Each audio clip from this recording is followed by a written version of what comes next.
الله أكبر الله أكبر الله أكبر الله أكبر. أشهد أن لا إله إلا الله. أشهد أن لا إله إلا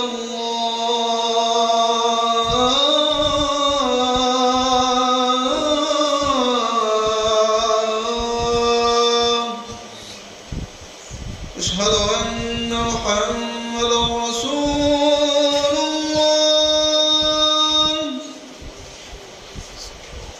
أشهد أن محمدا رسول الله.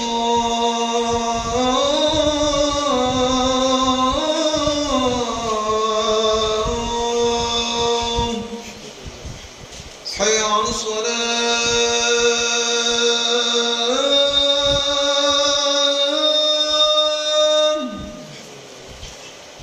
حي على الصلاة.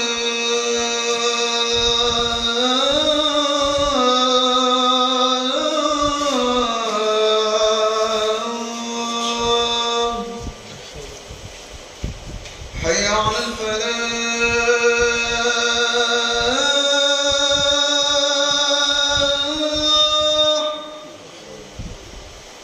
حي على الفلاح.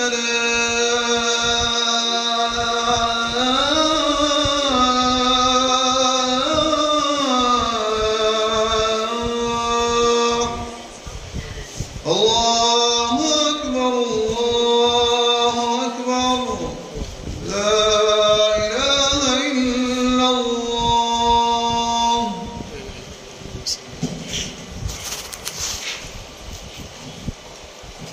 إن الحمد لله نحمده ونستعينه ونستغفره ونعوذ بالله من شرور أنفسنا ومن سيئات أعمالنا. من يهده الله فلا مضل له ومن يضلل فلا هادي له. وأشهد أن لا إله إلا الله وحده لا شريك له وأشهد أن محمدا عبده ورسوله. يا أيها الذين آمنوا اتقوا الله حق تقاته ولا تموتن إلا وأنتم مسلمون. يا أيها الناس اتقوا ربكم الذي خلقكم من نفس واحدة وخلق منها زوجها وبث منهما رجالا كثيرا ونساء واتقوا الله الذي تساءلون به والأرحام إن الله كان عليكم رقيبا. يا أيها الذين آمنوا اتقوا الله وقولوا قولا سديدا يصلح لكم أعمالكم ويغفر لكم ذنوبكم ومن يطع الله ورسوله فقد فاز فوزا عظيما. أما بعد فإن خير الحديث كتاب الله وخير الهدي هدي محمد صلى الله عليه وسلم وشر الأمور محدثاتها وكل محدثة بدعة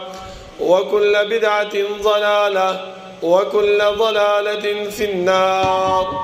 أعوذ بالله من الشيطان الرجيم. بسم الله الرحمن الرحيم.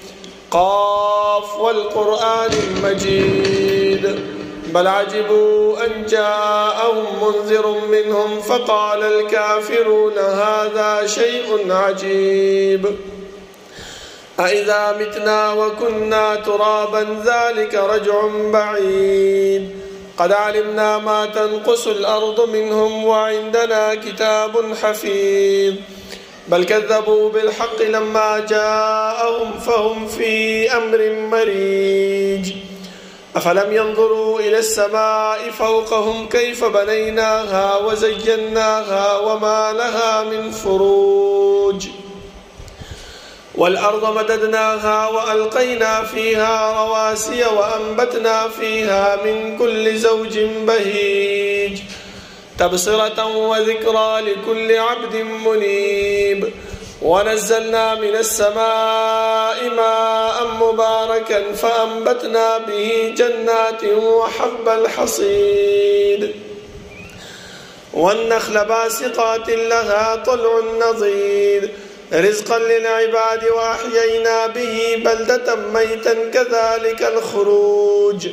كذبت قبلهم قوم نوح وأصحاب الرس وثمود وعاد وفرعون وإخوان لوط وأصحاب الأيكة وقوم تبع كل كذب الرسل فحق وعيد أفعينا بالخلق الأول بل هم في لبس من خلق جديد ولقد خلقنا الإنسان ونعلم ما توسوس به نفسه ونحن أقرب إليه من حبل الوريد إذ يتلقى المتلقيان عن اليمين وعن الشمال قعيد ما يلفظ من قول إلا لديه رقيب عتيد وجاءت سكرة الموت بالحق ذلك ما كنت منه تحيد ونفخ في الصور ذلك يوم الوعيد وجاءت كل نفس معها سائق وشهيد لقد كنت في غفلة من هذا فكشفنا عنك غطاءك فبصرك اليوم حديد وقال قرينه هذا ما لدي عتيد ألقيا في جهنم كل كفار عنيد مناع للخير معتد مريب الذي جعل مع الله إلها آخر فألقياه في العذاب الشديد قال قرينه ربنا ما أطغيته ولكن كان في ضلال بعيد قال لا تختصموا لدي وقد قدمت إليكم بالوعيد ما يبدل القول لدي وما أنا بظلام للعبيد يوم نقول لجهنم هل امتلأت وتقول هل من مزيد وأزلفت الجنة للمتقين غير بعيد هذا ما توعدون لكل أواب حفيظ من خشي الرحمن بالغيب وجاء بقلب منيب ادخلوها بسلام ذلك يوم الخلود لهم ما يشاءون فيها ولدينا مزيد وكم أهلكنا قبلهم من قرن هم أشد منهم بطشا فنقبوا في البلاد هل من محيص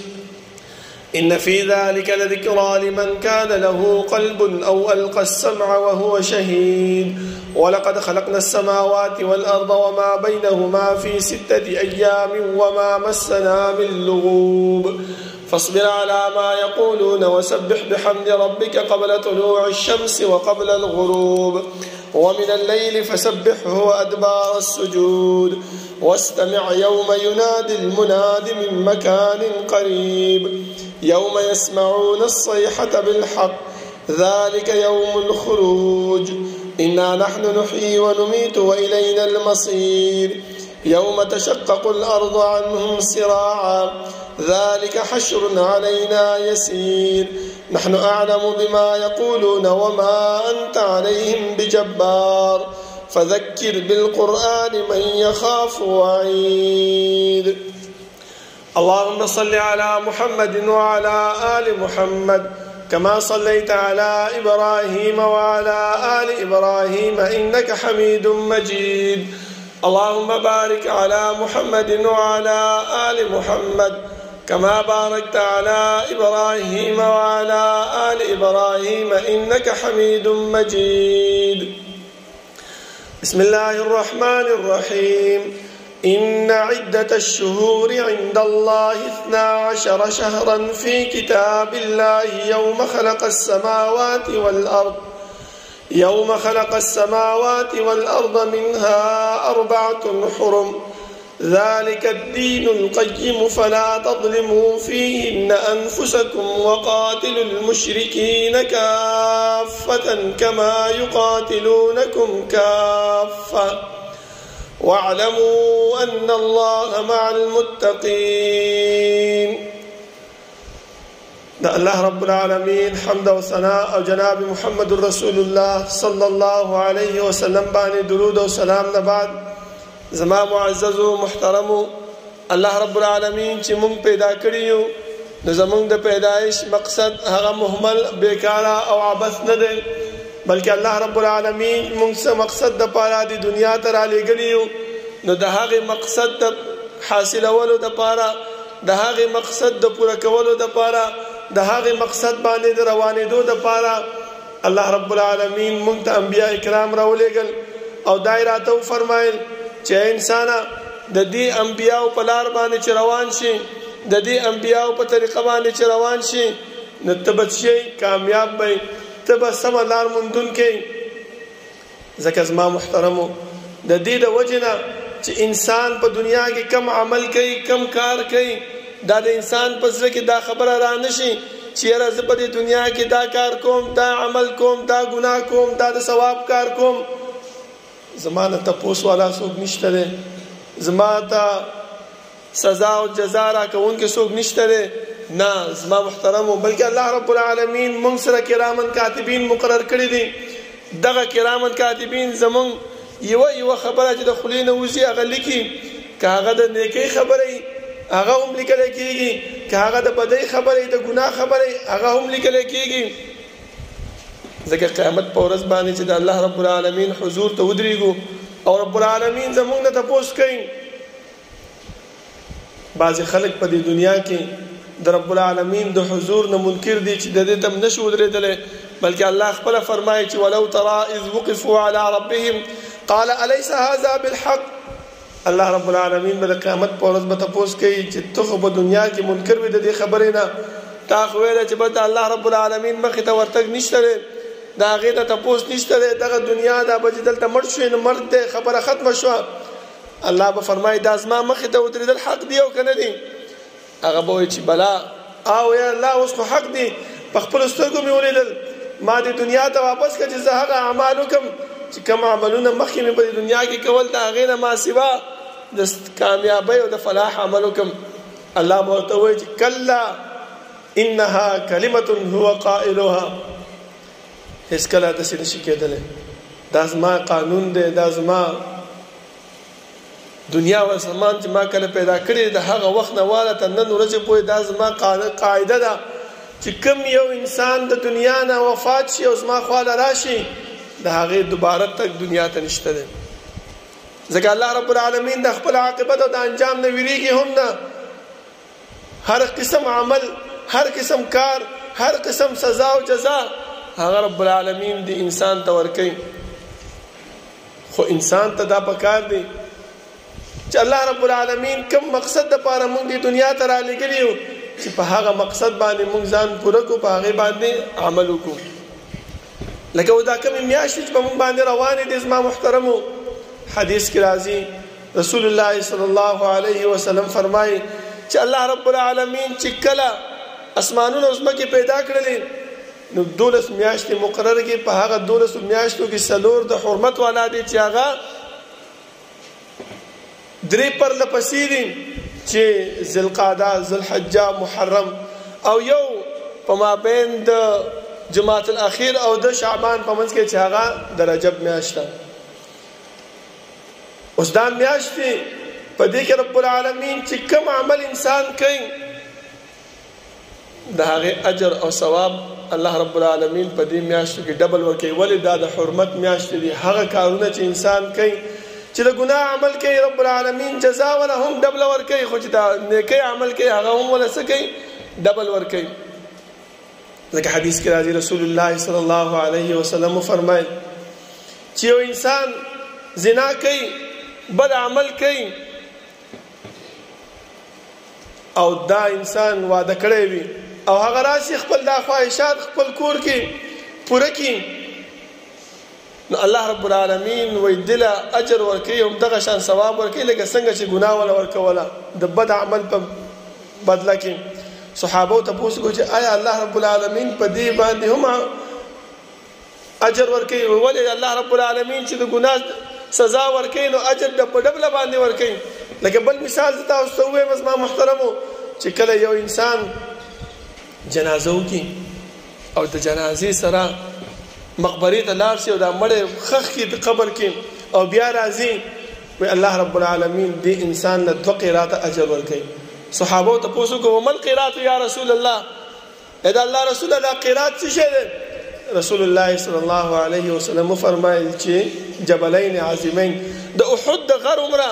الله رب العالمین اجر او ثواب ورکوي. کم خلک چې عمرې لتلې د مدینې ته هغه دا احد غر لیدلی دی چې دا 6 کیلومتره اوږد دی او پلانواله تاسو مکه دومره پلان دی، دومره اجر او ثواب په دې ورکوټي عمل باندې الله رب العالمین ورکوي. خدا صرف یو جنازو کې دومره ورکوي او چې بیا مېله لاړ د دې په ډبل باندې مطلب د دوه غرونو اجر ثواب الله رب العالمین ورکوي. او چې کله یو انسان ګناه وکړي او د هغه اجر او ثواب کمیږي، هغه څومره کمیږي؟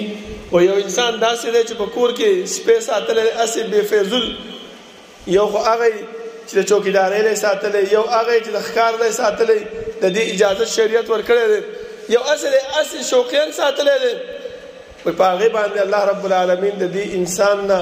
هم یو قیرات اجر او ثواب کموي. بیا صحابه ته پوښتنه وکړه چې ومل قیرات یا رسول الله، هلته خو مې پوه شو دلته څه شی دی؟ رسول الله صلی الله علیه وسلم فرمایل چې د الله رب العالمین چې کله یو انسان ګناه وکړي او د هغې اجر کموي نو د وربشر دانې عمره د غنمو د دانې عمره ثواب او اجر د هغې نه کموي. وګورئ زما محترمو څومره رحیم او کریم رب دی زمونږ چې اجر راکوي نو د غرونو په حساب راکوي، خو چې کله رانه کموي نو د وربشر او د غنمو دانې اندازه باندې رانه کموي. ذکر الله رب العالمین فرمایل چې ان عدة الشهور عند الله 12 شهرا في كتاب الله يوم خلق السماوات والارض منها 4 حرم. څلور میاشتې د حرمت والا دي او دا ذوالقعدې میاشت کوم په موږ باندې روانه ده، نن 8 تاریخ دی،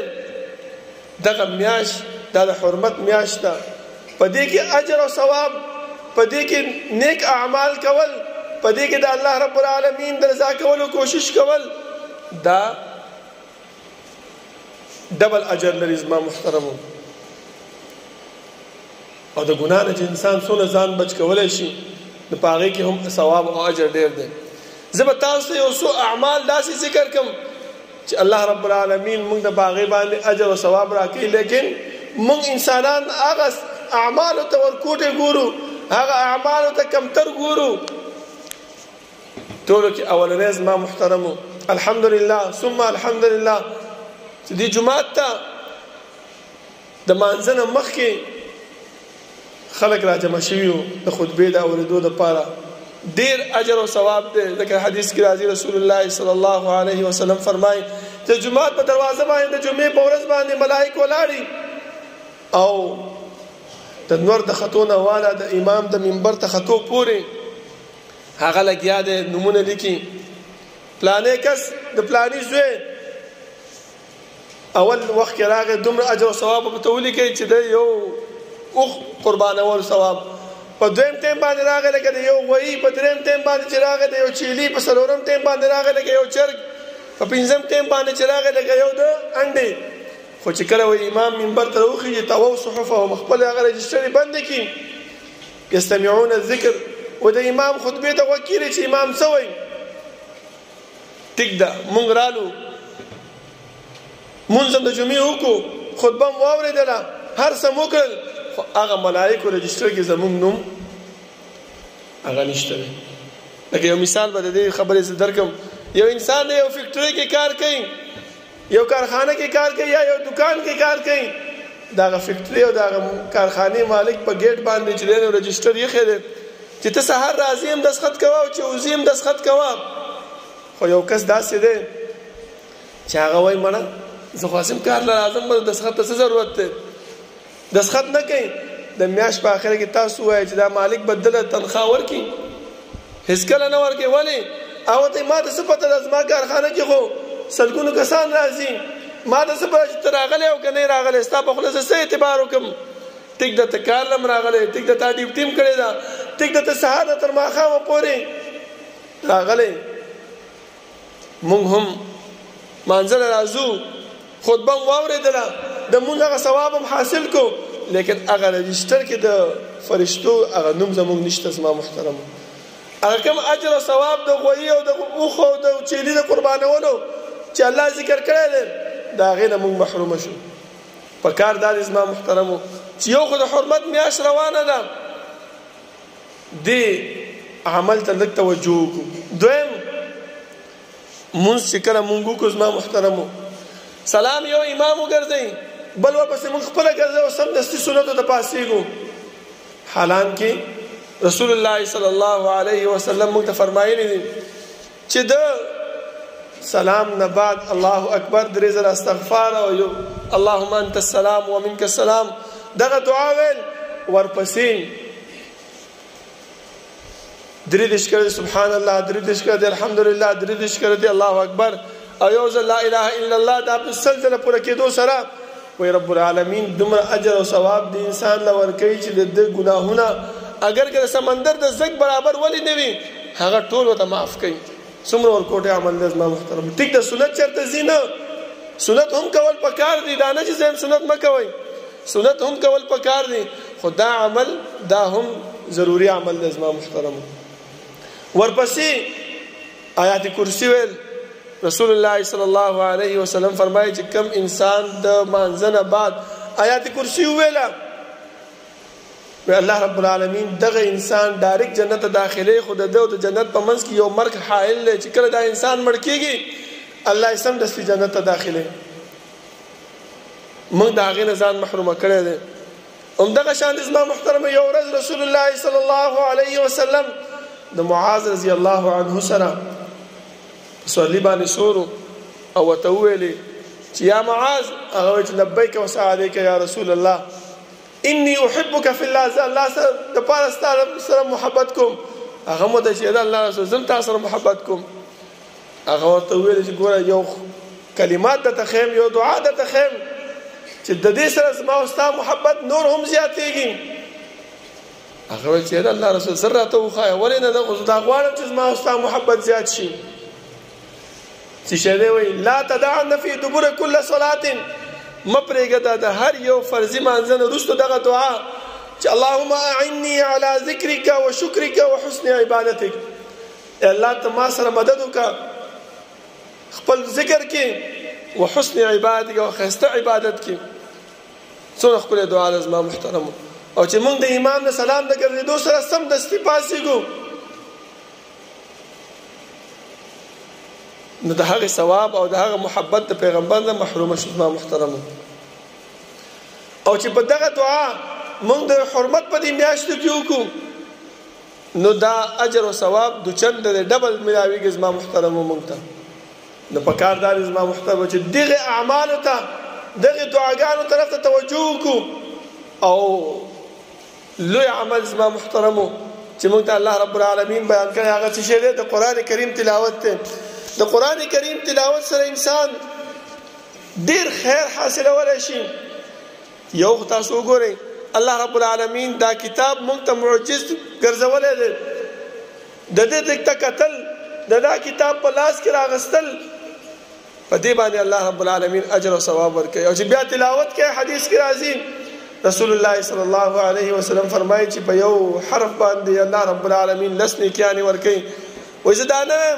چې الف لام میم حرف بلکې الف حرف ولام حرف ومیم حرف چې یو انسان الف لام میم وایي الله رب العالمین دیش نیکیانه ورکړي نو چې یو انسان یو پاڼه وایي یو انسان دو پاڼې وایي تاسو خیال لرئ چې الله رب العالمین مسمه نیکیانه دي انسان لور کی پکار دادی منتظم محترمو چې قرآن کریم تلاوت مون کډیر نوی نو چې یو سپاره روزانه تلاوت کو ځکه ډیر سپاره دی او ته میاشتې ډیر ورځې وي په ډیر ورځو کې دا ډیر سپاره سکیږي پوره کیږي او ډیر وخت هم بنه لګي زما محترمو چا چې ناظره ویلې وي چا چې حفظ کړي وي په 10 منټو کې یو سپاره وای هغه هم لا پرې دا 15 ټیمه مونږ ده په دې 15 ټیمه مونږونو کې هر یو سپاره زما محترمو 15 پاڼې ده چې هر یو مانځه پسې مونږ یو پاڼه تلاوت کوو نو دا د ورځې یو سپاره پوره کېږي زما محترمو 15 مونږونه یو انسان داسې ده چې کم کار پسې روان دی په جلدی کې دی کاغه ټیم ته پاتې شي نو بل مانځه کې دا 2 سپاره 2 پاڼې تلاوت دی وکي دغه شان ته حدیث کې راځي رسول الله صلی الله علیه وسلم فرمایي چې دغه قران کریم د انسان د پاره سفارشي کوونکی وي چې الله دا انسان جنت ته داخل کا ولی د زما تلاوت وکولو د په ما باندې عمل کولو که محکمات چې په دې کې موجودو هغه باندې بدار روانو او که دغه کارونه ما محترم موږ په دې حرمت والا میاش کې وکړو استاد څه خیال دی چې اجر او ثواب رب العالمین موږ له ډبل راکې او کنه راکې لازمن به موږ له ډبل راکې زما محترمو پکار دادی چې دغه دعاګانو ته دغه تلاوت ته موږ توجه وکړو او یو ضروری خبر زما محترمو چې رسول الله صلی الله علیه وسلم دې طرف ته زمون توجه ګرځولې ده هغه څه شه ده هغه د استغفار ویل دي ځکه استغفار سره سورة نوح کی آیات تے فَقُلْتُ اسْتَغْفِرُوا رَبَّكُمْ إِنَّهُ كَانَ غَفَّارًا يُرْسِلِ السَّمَاءَ عَلَيْكُمْ مِدْرَارًا سفیان بن ثوری رحمه الله ته یو کس راغی او ورته وویل چې امام صاحب زما اولاد نه کیږي هغه ویل چې استغفار وایا زمونږ چې کوم دی نو مال کې برکت نشته دی هغه ویل چې استغفار وایا بارانونه نه کیږي هغه ویل چې استغفار وایا شاګردانو سره ناسو چې امام صاحب دا تاسو خبره وکړه هغه به چې کوم تاسو نه کوو ته ویل چې استغفار وایا هغه چې کوم تاسو کوو ستا جواب و چې استغفار وایا وی ولې تا قرآن کریم تلاوت نه کړې په سورۃ نوح کې الله رب العالمین فرمایي فقلت استغفروا ربکم انه کان غفارا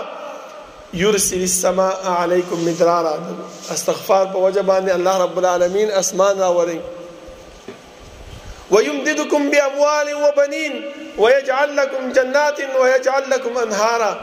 په دې سره مالونه زیاتېږي اولاد زیاتېږي په دې سره چې کوم دینو باغونه شنکیږي نهرونه بهيږي الله رب العالمین دا ټول ارسل رواني دا خو نه وایم دا خو الله رب العالمین وای نو دا استغفار ته ما محترمو توجه کول پکار دي حدیث کې رسول الله صلی الله علیه وسلم فرمای طوبى لمن وجد في صحيفته استغفارا كثيرا خوشالي د هغه انسان لپاره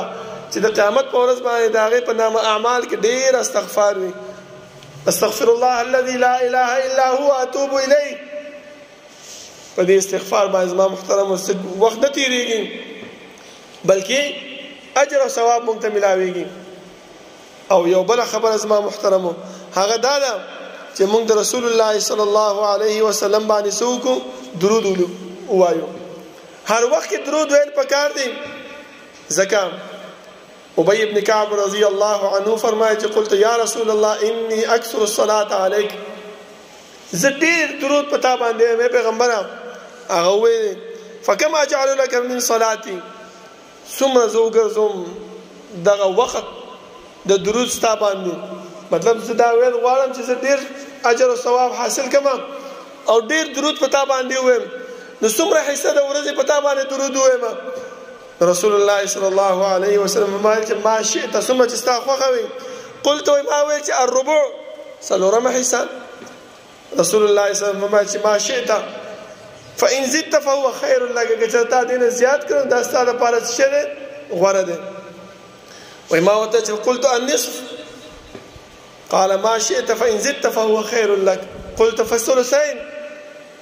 درې حصے درود و سلام پتا باندې رسول الله فإن زدت فهو خير لك وقلت ما وته اجعل لك صلاتي كلها دا ټول وخت به خپل ستاره باندې په درود ویل باندې تیرومه وی رسول الله صلی الله علیه وسلم ته فرمایي چې اذن تکفي همك ويغفر لك ذنبك ستا به الله رب العالمین ستا غمونه ستا پریشانیان ستا مشکلات ستا هر قسم تکالیف پتا باندې بدلري کی ويغفر لك ذنبك او ستا ګناهونه به الله رب العالمین معاف کی زما محترمو که تسبیح سره وی هم سیده درود شریف وای اللهم صل علی محمد وعلى ال محمد كما صليت على إبراهيم وعلى آل إبراهيم إنك حميد مجيد اللهم بارك على محمد وعلى آل محمد كما باركت على إبراهيم وعلى آل إبراهيم إنك حميد مجيد او کنين په دې ګوتو باندې وایو زما محترمو دا وګورئ ډبل اجر او ثواب دی یو خود جبي چې دا جبه په قیامت په ورځ باندې با دا وایي ځکه الله رب العالمین به د قیامت په ورځ باندې د هر انسان د اندام به ګویا کوي او دا به ګواهي ورکوي چې بد عمل کړی وي نو بد ګواهي به ورکوي او که نیک عمل کړی نو نیک ګواهي به ورکوي نو دا بدترین انسان به وایي چې لما شهدتم علینا الاسا تا ولې ما باندې ګواهي ورکړه اجبه تا ولې ګواهي ورکړه اخپې تا ولې ګواهي ورکړه پلاني اندام تا ولې ګواهي ورکړه بسوي انطقنا الله الذي انطق كل شيء موږ سره اوس اختیار نه خو الله رب العالمین ګویا کړو الله راته ویل چې دا خبر یو که ما خبر یو کړلې تا چې کوم عمل کړی ما بیان کړ نیکی پسې تللی وي هغه مې بیان کړ چې یا الله پلاني ورځ پلاني ټیم باندې دا پلاني زی ته نیکی دپاره تلو پلاني ورځ پلاني ټیم باندې دی الله دا انسان بدۍ له تلو ما خو څه غلط خبره نه کړې یوم تشهد علیهم السنتهم وایدیهم وارجلهم بما كانوا یکسبون الله فرمایي دا ټول په تاسو باندې گواهی کوي نو چې موږ په دې ګوتو باندې وایو چې اللهم صل علی محمد اللهم بارک علی محمد خلا به گواهی کوي دا جبا دا ګوتې به گواهی کوي چې الله په دې ګوتو باندې د چې کوم دی نه دا شمارلی او حدیث کې هم راځي اذن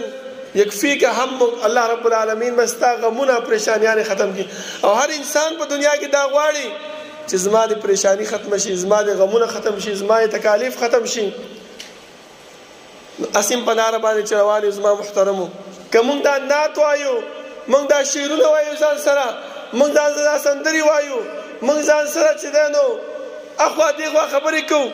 که په هغه په ځای باندې موږ استغفار وایو په هغه په ځای باندې موږ اللهم صل علی محمد وایو نو څه به وشي زموږ نامه اعمال چې کوم کرامت کاتبین موږ سره زموږ په اوږو باندې الله رب العالمین کې نولې دي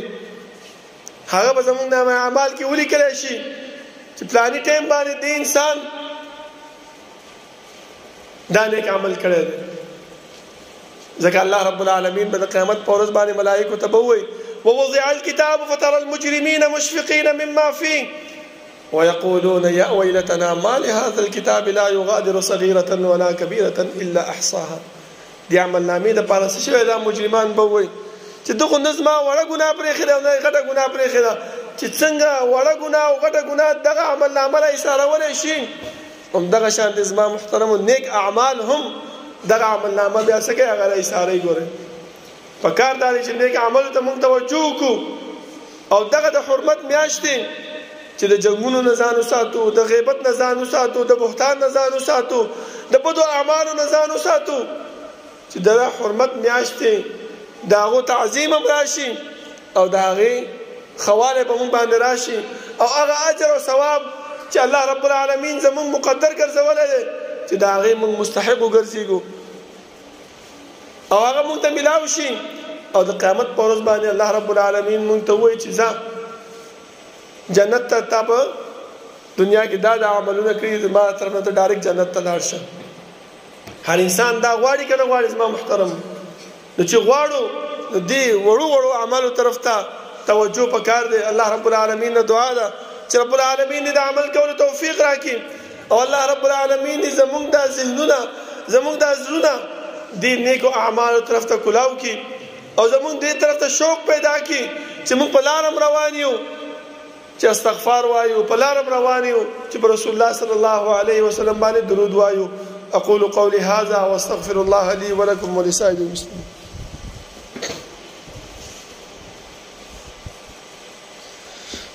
إن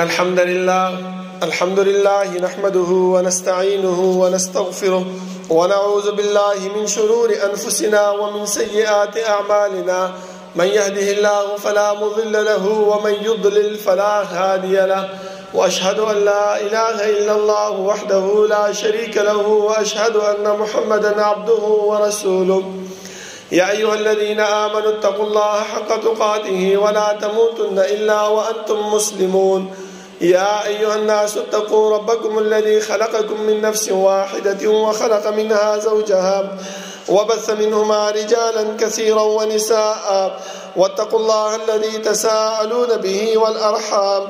إن الله كان عليكم رقيبا